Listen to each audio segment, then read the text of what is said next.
Come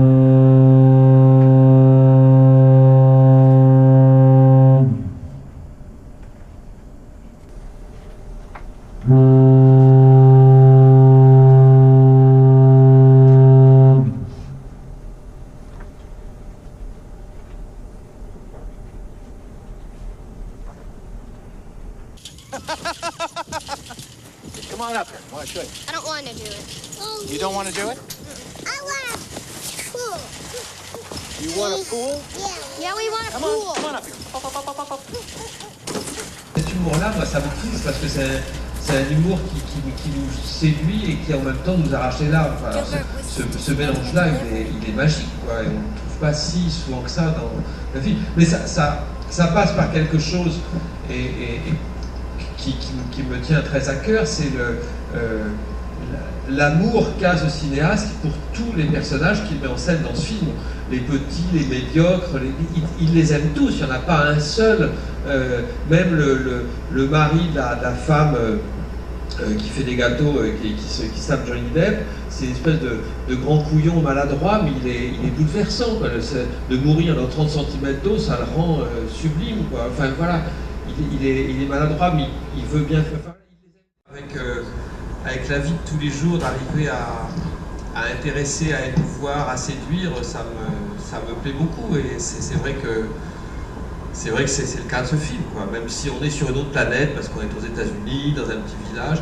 Il y avait aussi quelque chose qui me plaisait beaucoup dans ce film, c'était le fait que ce ne soit pas un film fait par un Américain, mais par un Européen, puisque Lars Ahlström est danois et que maintenant il vit et travaille aux États-Unis.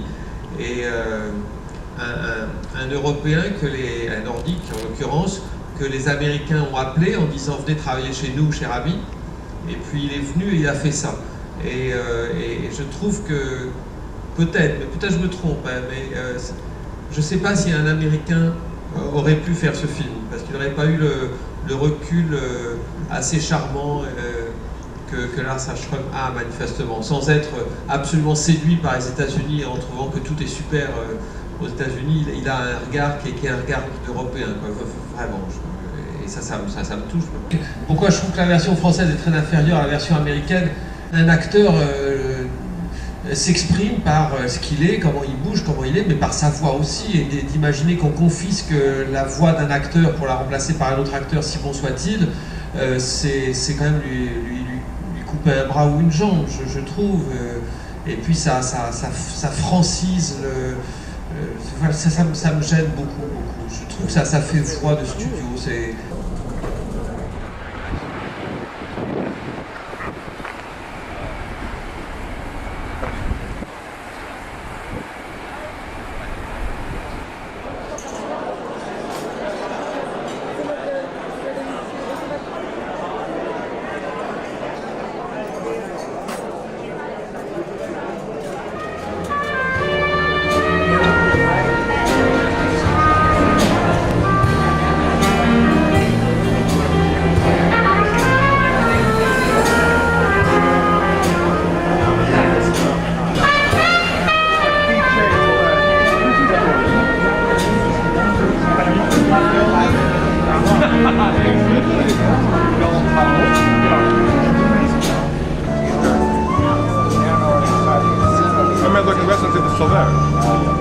Tonight.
Vous avez été tous formidables parce que toujours à l'heure, toujours à toutes les animations, vous avez été là.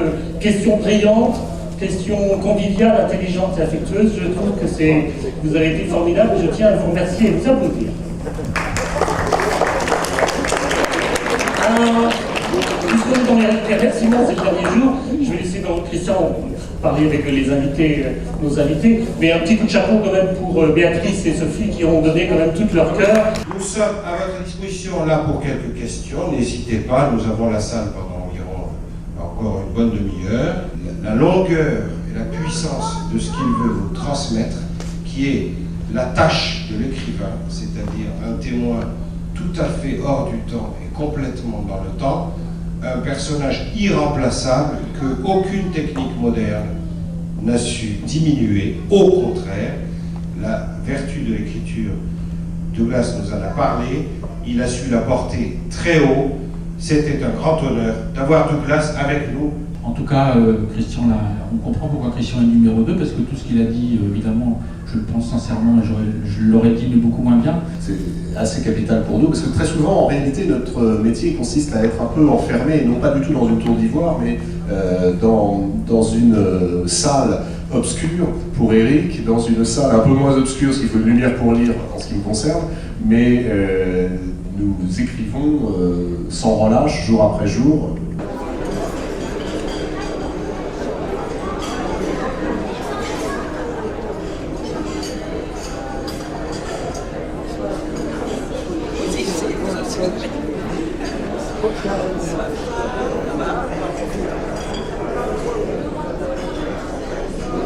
Merci.